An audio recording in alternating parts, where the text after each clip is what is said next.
Friends, यदि आपके मन में संकीर्णता है, डाउटफुलनेस है, तो आपके विचार भी संकीर्ण होंगे। संकीर्णता के कारण ही मानसिक रूढ़िवादिता को प्रोत्साहन मिलता है।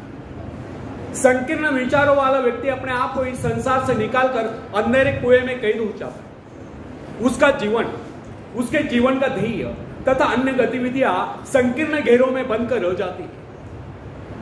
कोल्लू के बैल की तरह आंखों पर पट्टी बांधकर निरंतर चलते रहने पर भी वो वैसे के वैसा ही रहता है। उन्नत विचारों से उसका नाता टूट जाता है और एक दिन आता है जब समय उसके आगे निकल जाता है और वह केवल पोंगापंथी के रूप में खड़ा रह जाता है।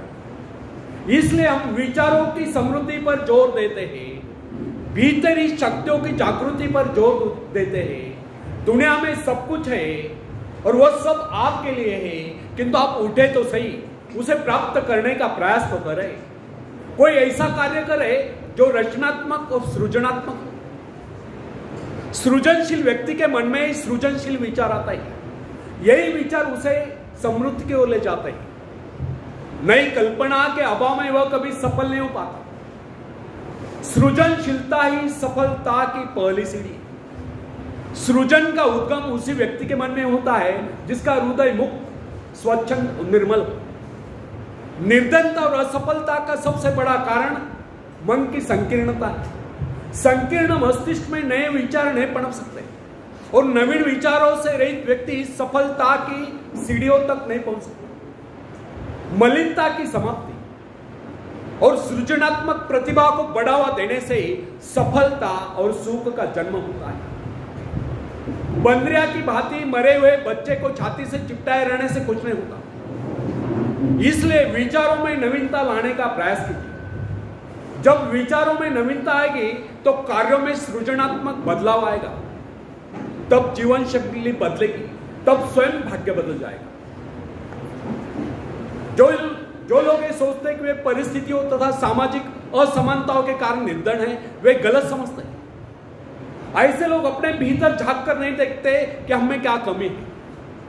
वे स्वयं का आत्मविश्लेषण न करके दूसरों पर दोषारोपण करते रहते हैं। सच्चा वास्तविकता तो यह है कि समृद्धि गुणों का वर्णन करती है, हेरा फेरी से वह कभी प्राप्त नहीं होती। जिन लोगों के मन में यह विचार घर कर गए कि सौभाग्यवान व्यक्ति धनी बन सकते हैं, वे गलत समझते। ऐसा सोचना कदापि उचित नहीं। सौभाग्यशाली आप भी है और आप भी सब कुछ प्राप्त कर सकते हैं, किंतु वैसा प्रयास तो करें।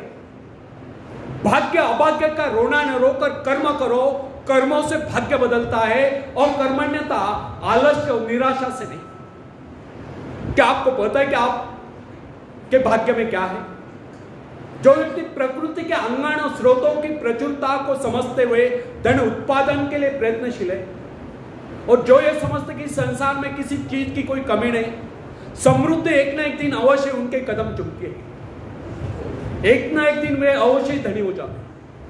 जबकि उन्हें के अनेक भाग्यवादी साथियों को पूरी तरह से दो समय का भोजन भी नसीब नहीं होता है। समृद्ध होने का मूल मंत्र है व्यक्ति अपने मानसिक दिवालेपन से बचे, हताश होना छोड़ दे और अपने आप को समृद्ध अनुभव करे। फ्रेंड्स, प्रेरणा स्रोत बने।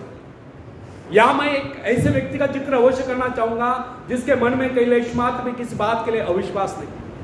उसने अपने जीवन में अच्छे बुरे अनेक प्रकार के उतार चढ़ाव देखे, परंतु उसे अभी तक संसार की प्रत्येक वस्तु में विशिष्ट रुचि है। उससे बातचीत के समय आप उसके व्यक्तित्व से अवश्य प्रभावित होंगे। वह किसी भी वस्तु को साधारण नहीं समझता। जीवन की छोटी छोटी बातें तथा इर्द गिर्द बिखरी हुई सामान्य और नगण्य सी वस्तु भी उसके लिए कुछ ना कुछ महत्व रखती है। वो अपना छोटे से छोटा काम भी बड़े मनोयोग से करता है। ऐसा प्रतीत होता है कि उसके सभी कार्य कर्तव्यशीलता के उदाहरण। किसी भी काम को करने के लिए वो अनावश्यक उद्देश्य में नहीं फंसता। ऐसा प्रतीत होता है कि जिस प्रकार सूर्य का प्रकाश सारी पृथ्वी को ढके हुआ है, उसी प्रकार उससे मिलने वाले सभी उसे चाहते हैं और उससे प्यार करते हैं। उसके मन में कैलेश मात्र में किसी प्रकार के अविश्वास की भावना नहीं झलकती। स्वस्थ और विघ्न बाधाओं रहित जीवन जीने वाले व्यक्ति दूसरों के लिए प्रेरणा स्रोत होते हैं। या मैंने जिस व्यक्ति का उल्लेख किया वह धनी नहीं है, परंतु उसे जो प्रसन्नता प्राप्त है वे संसार के बड़े से बड़े धनवान व्यक्ति को भी प्राप्त नहीं। दूसरों के जीवन को समृद्ध बनाने के लिए उनकी सहायता करने वाले व्यक्ति समृद्ध जीवन बिता सकते हैं। फ्रेंड्स, मृग तृष्णा छोड़े। आपके संपर्क अनेक ऐसे व्यक्तियों से आए होंगे जो बहुत ही धनी है परंतु निहायत बेकार और निकट्टू है। ना वे खुद खाते हैं ना दूसरों को खाने देते हैं। अपनी हड्डियां गला गला कर धन जोड़कर चले जाते हैं। खुद भूखे मरते हैं। अपनी इच्छाओं को मारकर पैसा एकत्र करते हैं। आखिर ऐसी अमीरी किस काम की? कंजूसी और लालच के हाथ बिके ऐसे लोग बिल्कुल उन्हीं फलों के समान होते हैं जो किसी भूखे व्यक्ति का पेट भरने के बजाय पेड़ की डाल पर सड़कर नष्ट हो जाते हैं। इस प्रकार की समृद्धि से तो गरीबी लाख गुना अच्छे है।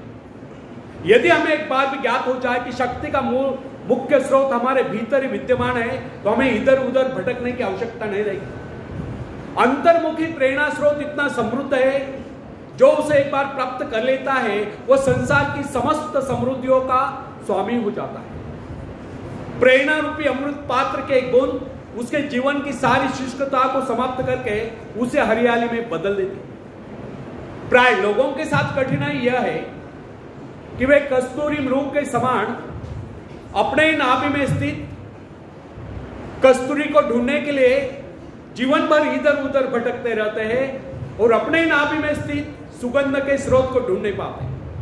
वस्तुतः समृद्धि का मूल स्रोत हमारे भीतर ही विद्यमान है। आवश्यकता केवल इस बात की है कि हम उसे खोज लें।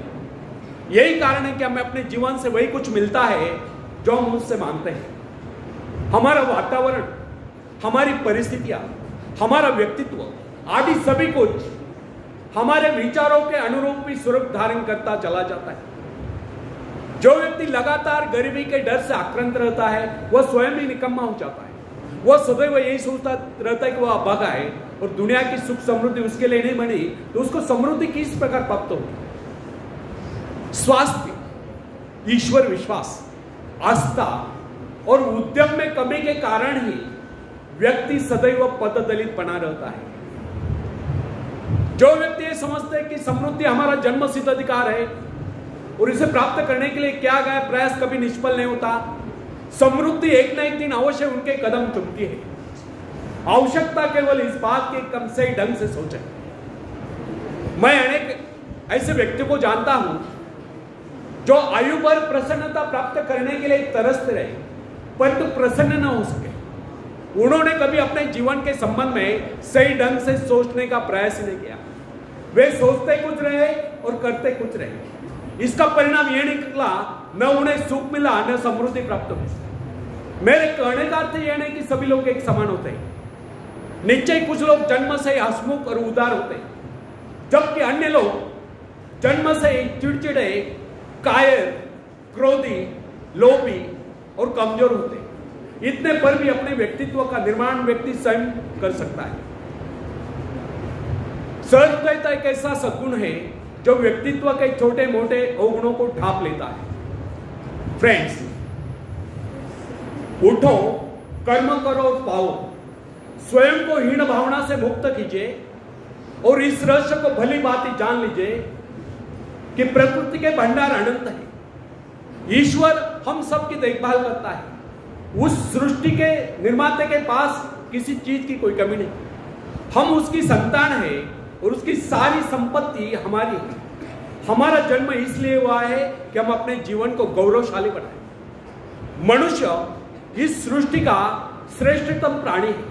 उसका कर्तव्य है वो अपनी पाश्विक शक्तियों पर विजय प्राप्त करके उनका रूपांतरण निर्माणात्मक, सृजनात्मक, सकारात्मक शक्तियों में करे और इन विनाशकारी तत्वों का सही ढंग से नियंत्रण होने पर ही संसार से गरीबी और भूखमरी समाप्त हो सकती है। सृष्टि निरंतर विकास की ओर अग्रसर है। वो विकास की योजनाओं पर चल रहे हैं। काम करने वाला या कभी भूखा नहीं मरता। फिर सुकर्म करने वाले व्यक्ति को कमी किस बात की?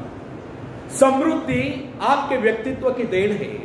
भाग्य अभाग्य से उसका कोई लेन देन नहीं। अपने व्यक्तित्व को सुधारिए। सफलताएं, सुख समृद्धि, खुशियां स्वयं चलकर आपके पास आएगी और आप कामयाबी के शिखर पर होंगे। आखिर में एक शेर मैं सुनाता हूं। तुम उड़ सकते हो मुक्त आकाश में, तुम मुक्त आकाश के पंछी हो। तुम पैरों से चल रहे हो, तुम आकाश में उड़ सकते हो। थोड़ा फड़फड़ाओ ताकि तुम्हें एहसास हो जाए। ध्यान से भरोसा पैदा करने के लिए तुमने कुछ खोया नहीं, तुम सिर्फ